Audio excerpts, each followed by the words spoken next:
गरीब साध साध सब नेक हैं, आप अपनी ठोरे। जो सतलोक ले जाएंगे वो साधु कोई और।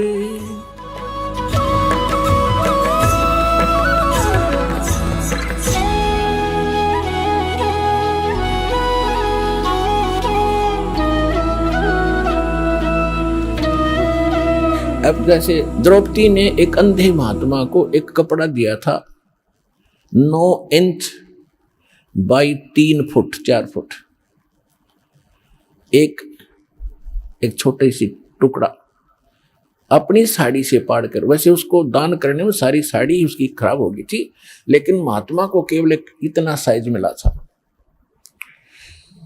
और वो स्वयं परमात्मा थे, क्योंकि ये अपनी आत्मा के साथ फिरते हैं और पहले आने वाले किसी संकट से बचाने के लिए पहले लीला करते हैं। भले ही उन्होंने नाम नहीं ले रखा था, फिर भी दान जो सुपात्र को दे दिया जाता है कोई अच्छे साधु संत को, उसका भी फल मिलता है, लेकिन मोक्ष नहीं हो सकता उससे। तो छोटे मोटे संकट निवारण भी परम संत से ही होते हैं। वो परमात्मा स्वयं ही लीला करता है संत की। इसलिए साधु संतों की आज तक महिमा बनी रही। वो स्वयं कर जाता था 2-4 जगह, और फिर सब किन्न टूक में ले जाते जो लाल कपड़े पहन के फिरते थे कि साधु एक जैसे ही होंगे, क्योंकि वो भी साधु भी तो उसी की आत्मा है भगवान की, जो उनके लिए तड़फ रहे लेकिन रास्ता मिल नहीं रहा। बताते हैं तो वो मान नहीं रहे, तो बच्चे हैं उसके।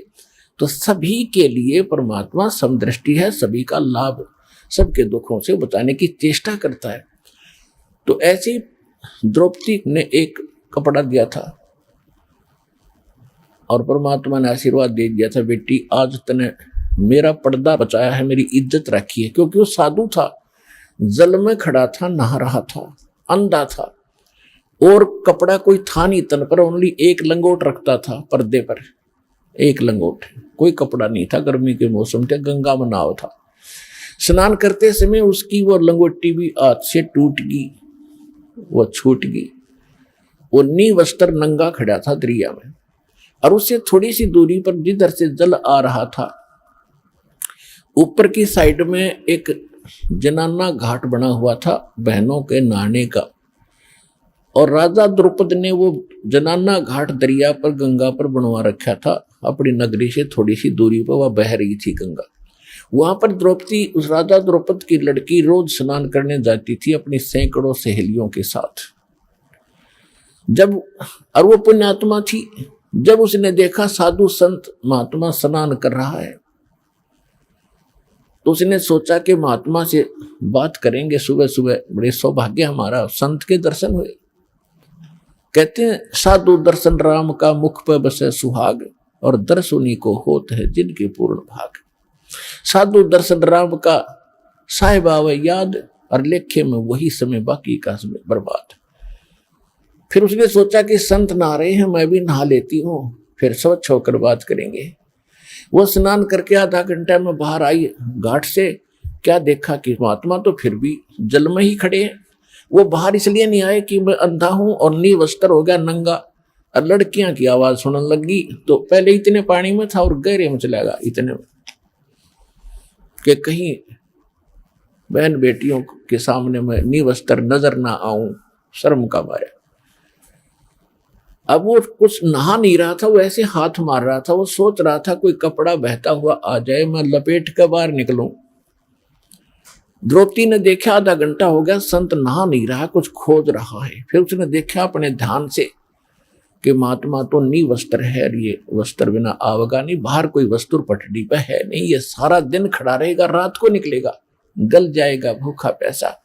तो लड़की ने आओ देखा ना ताओ अपनी साड़ी पाड़ी।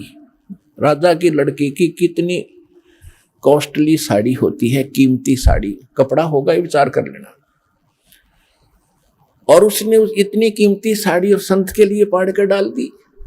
एक लकीर, एक बिल हाथ की, यानी 9 इंच लगभग, कोपीन आकार की, और पाड़ के और 3 फुट चौड़ी लंबी पानी में डाल दी।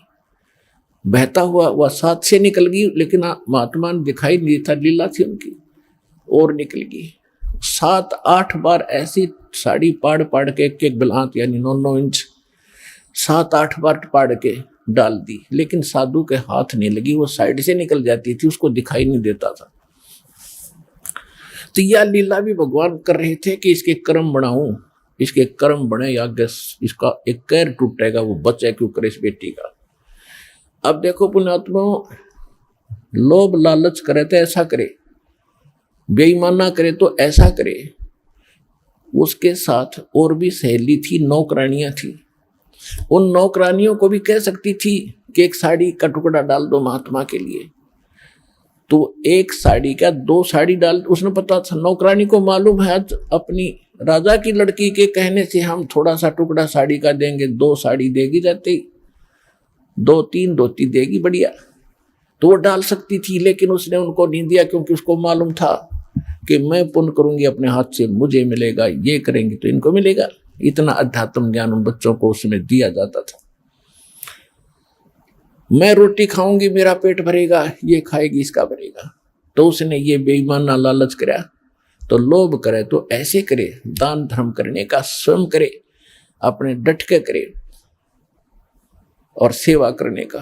तो इसी प्रकार जब उसने 7-8 को पीन के ऐसे डाल दी, नहीं हाथ लगी, फिर उन्हें सोचा निकट न्यू नहीं जावे थी कि कहीं महात्मा को आभास ना हो जाए कि लड़की है ये जो कपड़ा डाल रही निकट आएगी, तो कहीं ये आगे को ना सरक जा दरिया की तरफ और बह जावे, मर जावे, यो तेज धार में बह गए। बोल इसलिए नहीं रही थी। इसलिए उसने एक लंबी लकड़ी उठाई जंगल से, उसके फिर एक और टुकड़ा पाड़ा, फाड़ के उसके लपेटा और धीरे धीरे साधु संत के हाथ के निकट कर दिया, जहां वो ऐसे हाथ मार रहा था। जब उसके हाथ लग गया, उसने तुरंत उसको पकड़ा मजबूती से। फिर उसने देखा कि ये वैसे कोई बहता हुआ कपड़ा नहीं है, ये तो स्पेशल साइज पाड़ के साड़ी का दिया हुआ है, और बेटी भी आस पास ही होगी। वो तो अंतर्यामी थे, लेकिन लीला जो भगवान करते हैं, जैसे 120 वर्ष धानक रूप में, जुलाई रूप में काशी में रहेगी, कोई आज तक नहीं समझ पाया वो भगवान थे। आज समझ में आ गया कि वो परमात्मा थे और हैं और रहेंगे। तो ये लीला ऐसी गजब की करता, कोई सोच भी नहीं सकता यूं भगवान हर रहे कैसे। अंधे की लीला करे थे, अंधे वाली करी पूरी। इस काल को भी धोखा देता है, यही वेद में लिखा है। और यही नानक साहब कहते, ए ठगवाड़ा ठगी देश खरा सियाणा बोलता बार, ये दहाड़ के रूप रहा करता है। और खुद कहते हैं भगवान सोचल सीधर मैं करूं अपने जन के काज। तो द्रौपदी जब उसने वो टुकड़ा लिया, देखा कि हाँ ये तो किसी लड़की बेटी ने दिया है, तो कहा बेटी आज तैने मेरी इज्जत रखी है, भगवान तेरी इज्जत रखेगा और तुझे बहुत ज्यादा दे। अब उसका वचन कैसे टले, तो सुपात्र को दिया दान।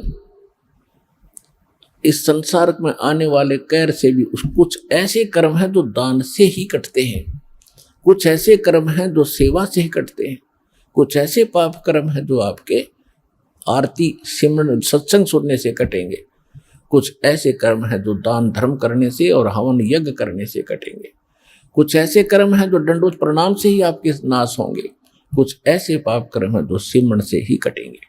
तो हमने सारे फार्मूले अपनाने अपने अंतःकरण को दौड़ने के लिए, साफ करने के लिए। तो वो तरीके सारे के सारे आपको यहाँ मिलेंगे और पृथ्वी पर नहीं है। इससे आपका अंतःकरण भी साफ होगा, जिस कारण से आपको इस जीवन में भी सुख होगा और मोक्ष भी मिलेगा।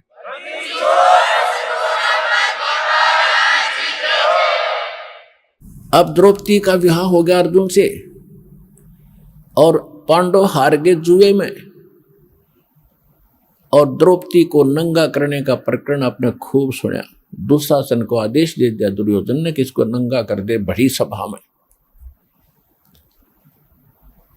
और इसका चीर उतार दे। हम अंधे हैं। द्रौपदी ने एक कुवचन कहा था, जिस समय राजा युधिष्ठिर ने एक शीश महल बनाया था शीशे का, और दुर्योधन को न्योता दिया था भोजन के लिए। ये गया तो इसकी टक्कर लगी शीशे में, दिखा कौन, यू गिर गया। द्रौपदी आई थी पानी लेकर के सिर पे मटका भर के, और हंसती हुई कहने लगी कि अंधों की संतान अंधी ही होती है। उसने एज ए भाभी अपने देवर को एक मजाक कर दिया और कहते हैं दुर्योधन दुष्ट आत्मा था, उसका इतना दुख मान गया कि इसको सबक सिखाऊंगा कि इसने कैसे कह दिया मेरे साथ ऐसा मजाक, अभद्र मजाक किया है।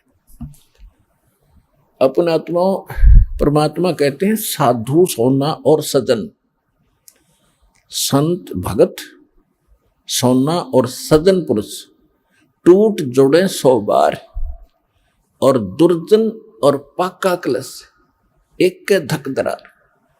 जैसे मटका होता है पका हुआ, उसको थोड़ा सा झटका लग गया, उसमें दरार आ जाएगी, क्रैक हो गया, वो दोबारा नहीं मिल सकता, 100 प्रयत्न कर लो, अलग ही पहचान रहेगी।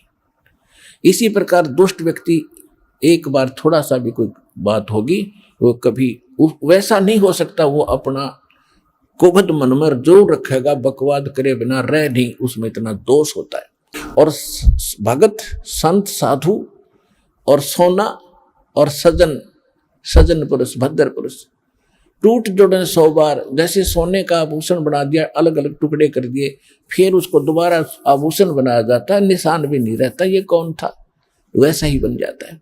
ऐसे साधु संत कभी कवासुनी हो जाती है तो मन में दोष नहीं रखते, ईर्षा नहीं रखते, उसको बदले की भावना नहीं रखते, और फिर मिलते हैं तो वैसे ही हो जाते हैं जैसे कभी कुछ हुआ ही नहीं। और दुर्जन, दुर्योधन दुर्जन था, एक के धक दरार, उसमें इतना क्रैक आ गया, वो मिटा नहीं, अपना नाश करा कर टिका, सर्वनाश कराया उसने। अब उसी आधार से उसने कहा कि दुशासन अब इसको नंगा कर सुबह में, हम तो अंधे हैं और अंधों की संतान है, हम कुछ देख थोड़े सकेंगे इसके अंग को, नंगा कर इसको आज। अब द्रौपदी, वहां कौन कौन विराजमान थे पुण्यात्मा, महाभारत पढ़ा करते आप, इसको बड़ा अनमोल ग्रंथ जान के, इसके अंदर जो इन पात्रों का जो गलत रोल था किसी का नहीं धरती पर हमने देखने नहीं मिला। भीष्म पितामह, द्रोणाचार्य और कर्ण, ये 3 ऐसे योद्धा थे जिससे सब कुछ कांपते थे। दुर्योधन भी कांपता था और वो सारे सभी कौरव कांपते थे। लेकिन उस सभा में वो सारे बैठे और विदुर भी विराजमान था, विदुर जो कौरव पांडवों का चाचा था। अब वहां पर जब उसको नंगा करने लगे, द्रौपदी ने सबसे पुकार की। पहले तो ये सोचा कि ऐसी गलती कैसे कर देंगे, सारी सभा में मुझे नंगा कैसे कर देंगे। भीष्म पितामह जैसे बैठे हैं दादाजी, और साथ में ये बैठे द्रोणाचार्य गुरुजी, और कर्ण जैसे महापुरुष अक्षत्रिय विराजमान है, ये कैसे गलती करेंगे। तो जब सबकी तरफ देखा, दुशासन ने उसका पल्ला पकड़ दिया नंगा करने के लिए। किसी ने भी यूं नहीं कहा तुम क्या कर रहे हो मूर्खो, ये क्या कर रहे हो, कैसा जुल्म कर रहे हो। अपने पति 5 पांडवों की तरफ देखा, क्योंकि वो हार चुके थे, वो बंध चुके थे, नीची गर्दन कर ली। अब द्रौपदी ने देखा कि तो सब फेल हो गए, तो जिसको तू आसरा मान बैठी थी, जिनको सहारा मान रही थी, ये तेरी मदद हेल्प करेंगे, तो ये तो फ्यूज हो गए सारे। तो यहां परमात्मा ने कहा कि उस समर्थ की रीढ़ छुपाई कुल कुटुंब तेराता। अब इन संसारिक लोगों से तू अपनी कल्याण चाहता है, इनसे मदद मांग रहा है, ये मदद नहीं कर सकेंगे। समय आने पर भगवान ही मदद करेगा। और वो कैसे करेगा, यदि तूने उसके अनुकूल कोई ऐसा कर्म किया होगा तो करेगा। अब उस समय उस सभा में एक व्यक्ति था जिसको हम पंचायती कह सकते हैं और एक धर्मपुत्र कह सकते हैं, विदुर। विदुर ने खड़ा होकर कहा, करे भले आदमियों, तुम क्या करने जा रहे हो, कुछ दुर्योधन अकल से काम ले। बाहर के लोग तुम्हें क्या कहेंगे, अपनी इज्जत अपने हाथों उतार रहे हो। तुम एक ही दादा की संतान हो, तुम अलग अलग नहीं हो। विदुर कहे ये बंधु तुम्हारा, ये पांडव भी तो आपके ही चचेरे भाई हैं। विदुर कहे ये बंधु थारा, एक के कुल एक के परिवार, और तुम ये ऐसा जुल्म ना करो, अपनी इज्जत आप ही उतार रहे हो। और कहते हैं जब विदुर ने उनको मना किया, रोकना चाहता, थप्पड़ मारा, उसके मुंह पर थप्पड़ मारा कि तू तो पांडवों का चमचा है, सदा इन्हीं की ओर बोलता आया, जबकि नाते में वो चाचा था, सगा चाचा। कहते हैं विदुर के मुख पर लगा थपेड़ा, तू तो इन पांडवों का चेहरा, इनका चमचा है, नौकर। तू तो है बांदी का जाया, तुम बांदी से पैदा हुआ है, इसलिए तेरे अंदर अक्षत्री वाले गुण नहीं है, तू इतनी ही बोधी बात कहता रहा। तू तो है बांदी का जाया। जब ये शब्द उसने कहा दुशासन ने, कहते हैं भीष्म, कर्ण और द्रोण मुस्काया। अकल देखो उन महापुरुषों की, पंचायत में बैठे हैं और एक लड़का अपने चाचा का थप्पड़ मार रहा है और उसको अपशब्द कह रहा है, और वहां वह बैठे मौजूद व्यक्ति हंस रहे हैं, मुस्कुराए वो, जबकि उन्होंने खड़ा होकर कहना चाहिए था, निकम्मे खबरदार देते ने अपने चाचा का हाथ लगा दिया, सारी नैतिकता नाश कर दी तूने। और वो इसके विपरीत उन्होंने ना कुछ टोका टाकी की, ना ये कहा तू ऐसा ना करो, बल्कि ये शब्द सुन के कि तू तो है बांदी का जाया। भीष्म, कर्ण और द्रोणाचार्य गुरु कहते मुस्काए, हंसे। और वहां एक था भक्त, एक था पंचायती। उस सभा में पंचायती के एक लक्षण और गुण होते हैं, सच्ची बात कहे, मुंह पे कहे, और उसकी नहीं चले तो उठ कर चला जाना चाहिए, वहां बैठा नहीं रहना चाहिए उस सभा। तो विदुर वहां से उठ कर आ गया, वहां रहा नहीं। या तो भीष्म, द्रोणाचार्य और कर्ण ने उनका विरोध करना चाहिए था, नहीं मानते तो सभा त्याग देनी चाहिए थी। वहां बैठे किस लिए थे? वो बुद्धिहीन, उस द्रौपदी को नंगा देखने के लिए बैठे थे वो दुष्ट व्यक्ति। और किस लिए बैठे थे?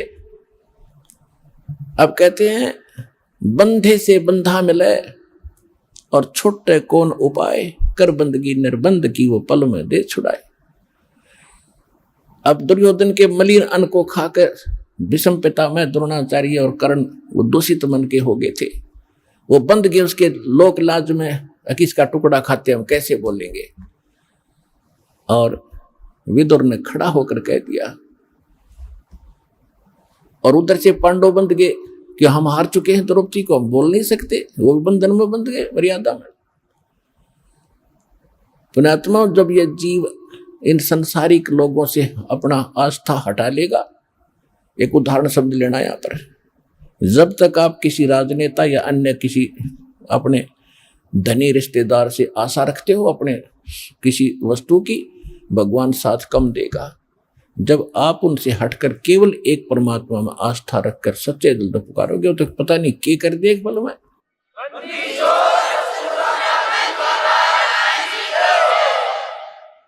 जब द्रौपदी ने देखा कि यहाँ कोई और साथी नहीं, तेरा मददगार नहीं है, तब सच्चे दिल से आत्मा रोई थी। ये भगवान आत्मा का साथी है, मन का साथी नहीं। मन तो पता नहीं क्या क्या बकवास चाहे, ये हो जा, वो हो जा, फलाना हो जा। जब आत्मा चाहेगी ना तो मालिक देगा आपको। ये आत्मा का साथी है, और मन है ये काल का एजेंट।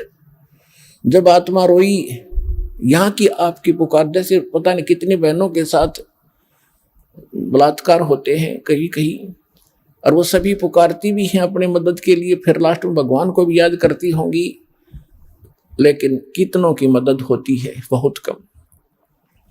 कारण यह होता है कि हमने पहले कुछ ऐसा पुण्य नहीं कर रखा जिससे भगवान कोई कारण बना दे और हमारी रक्षा करते हैं किसी भी प्रकार से।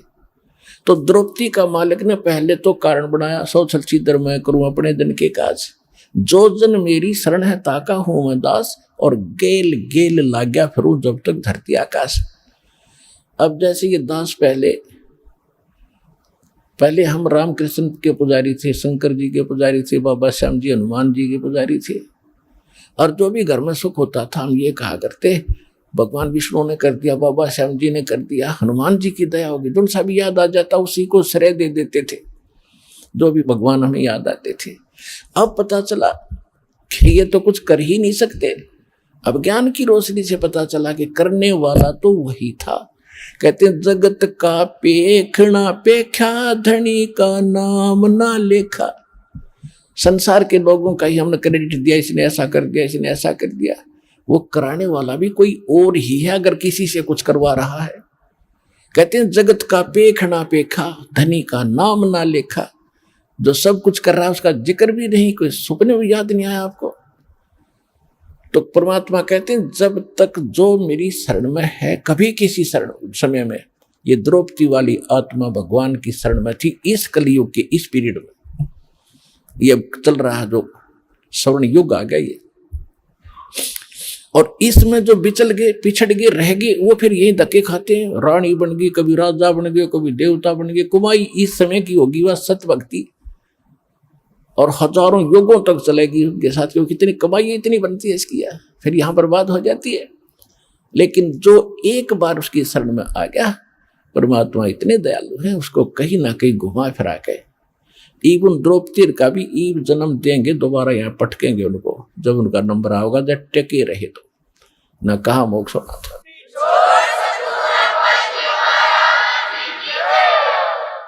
तो कहने का बात यह है कि जब आत्मा ने रोई हृदय से मालिक को, तो इसकी पुकार जाती है धर्मराज के दरबार में।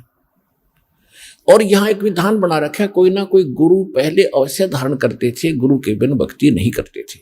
पांडवों का गुरु थे श्री कृष्ण जी, तो श्री कृष्ण को गुरु भी धारण कर रखा था। अब इसकी पुकार गई वहां धर्मराज के दरबार में, उसकी खुल गई वहां सीढ़ी। उसने देखा धर्मराज ने कि देखो इस आत्मा पे आपत्ति आई है, मैं कोई रक्षा करा सकता हूं।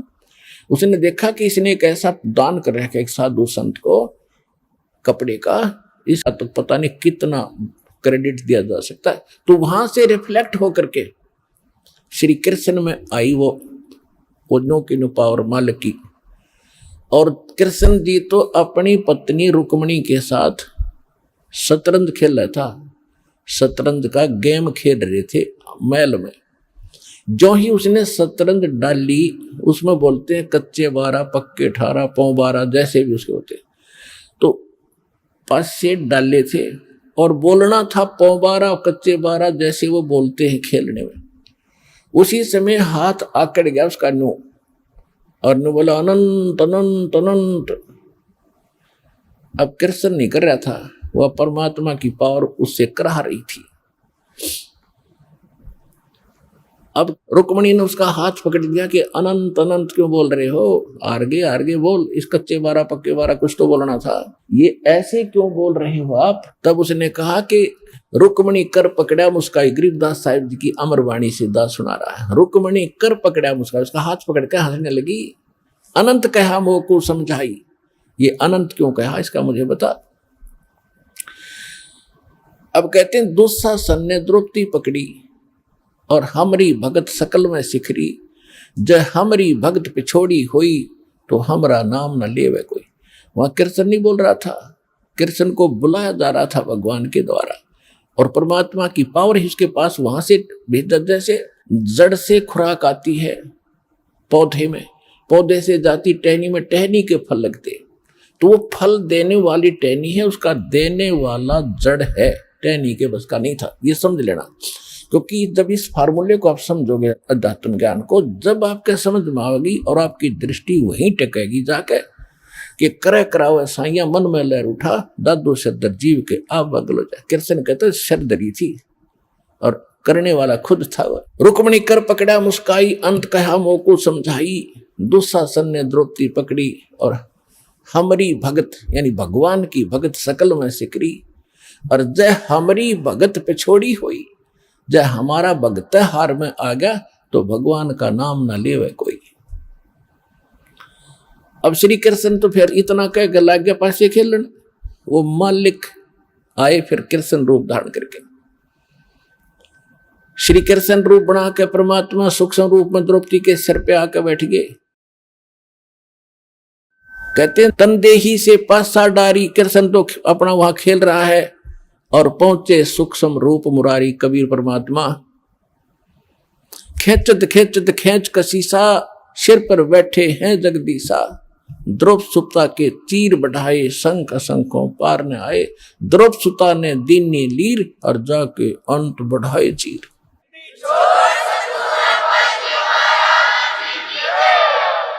देते को हर देत है, जहां तहां से आन अनदेवा मांगत फिरो। फिर साहिब सुने ना का। फिर काफी समय के बाद जब श्री कृष्ण जी उनके घर आए, तब द्रौपदी ने पूछा कि हे भगवान, आपने मेरी ऐसे कौन सा मेरा शुभ कर्म आगे अड़ गया जिससे आपने मेरी इज्जत रखी। अब वो कृष्ण ने नहीं पता क्या हुआ, उसको बताया गया फिर कि आप ऐसे आए थे, मैंने आपको याद किया था, मेरी चीर हरण हो रहा था, आपने दया कर दी। तब श्री कृष्ण में भी को पिछले 3 लोग की ये कुछ शक्ति है, इनमें भी कुछ दिव्य दृष्टि होती है। इसने जब ध्यान मग्न होकर देखा कि कौन सा पुण्य इसको मिला, तब उसने बताया कि द्रौपदी, तूने एक बार जब तू कंवारी थी, राजा द्रौपद के घर नहाने गई थी, और तूने एक साधु संत को एक बिलहात का एक छोटा सा टुकड़ा साड़ी का पाड़ कर दिया था। उस महात्मा को दिए हुए फल, उस टुकड़े का फल आपको इतना मिल गया। ओए होए, जब उसको याद आया, रिमाइंड हुआ को, अच्छा हो, इतने महापुरुष थे वो सूरदास। तो कहती है कि एक लीर माने छोटे से टुकड़े के कारण मेरे हो गए चीर अपार। और जय मैं पहले जानती कि ऐसे समर्थ है ये, तो सब कुछ देती वार, कि उसको ना जाने के दान दे देती, उस महापुरुष को पता नहीं क्या समर्पण कर देती। तो पुण्यात्माओं, आज वो अवसर आ गया आपका, और जय ईब चूक गए। अब समर्पण होने का समय है मोक्ष प्राप्ति और यहाँ की सुख प्राप्ति के लिए। इसलिए आपको उदाहरण सुना।